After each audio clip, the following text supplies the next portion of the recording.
Jesus came down from the mountainside. Large crowds followed him. A man who had a skin disease came and got down on his knees in front of Jesus. He said, "Lord, if you are willing to make me clean, you can do it." Jesus reached out his hand and touched the man. "I am willing to do it," he said. "Be clean." Right away the man was healed of his skin disease. Then Jesus said to him, "Don't tell anyone. Go and show yourself to the priest and offer the gift Moses commanded. It will be a witness to everyone." When Jesus entered Capernaum, a Roman commander came to him. He asked Jesus for help. "Lord," he said, "my servant lies at home and can't move. He is suffering terribly." Jesus said, "Shall I come and heal him?"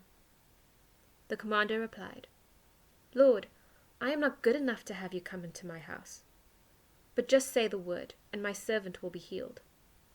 I myself am a man under authority, and I have soldiers who obey my orders.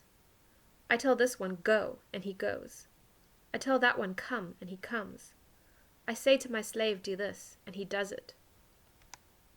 When Jesus heard this, he was amazed.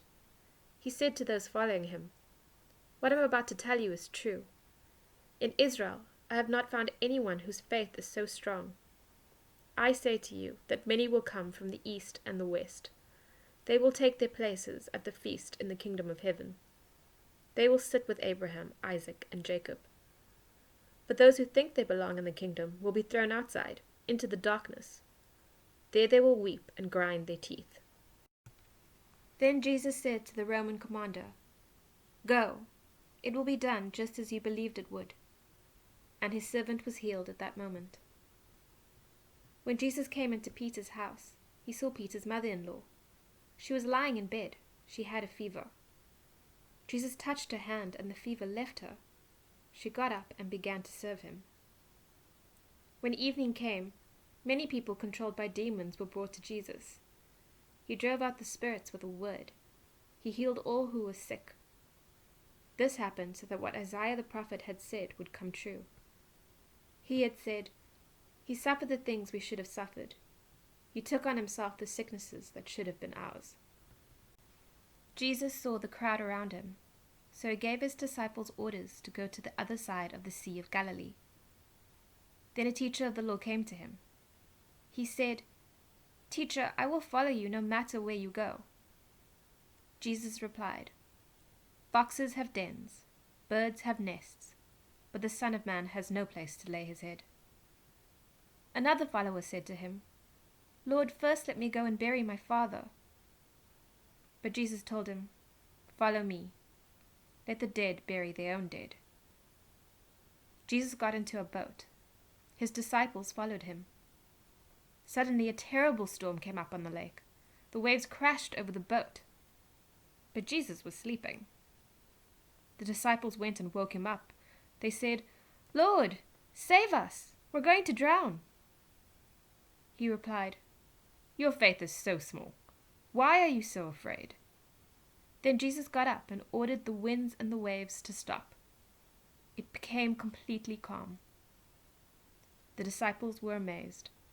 They asked, "What kind of man is this? Even the winds and the waves obey him."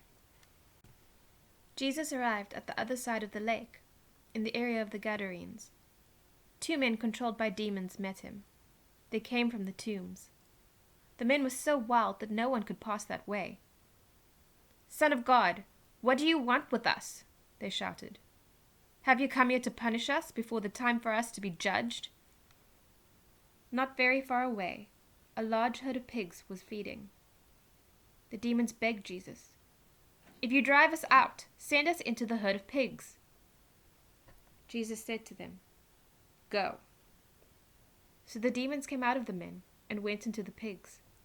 The whole herd rushed down the steep bank. They ran into the lake and drowned in the water. Those who were tending the pigs ran off. They went into the town and reported all this. They told the people what had happened to the men who had been controlled by demons. Then the whole town went out to meet Jesus. When they saw him, they begged him to leave their area.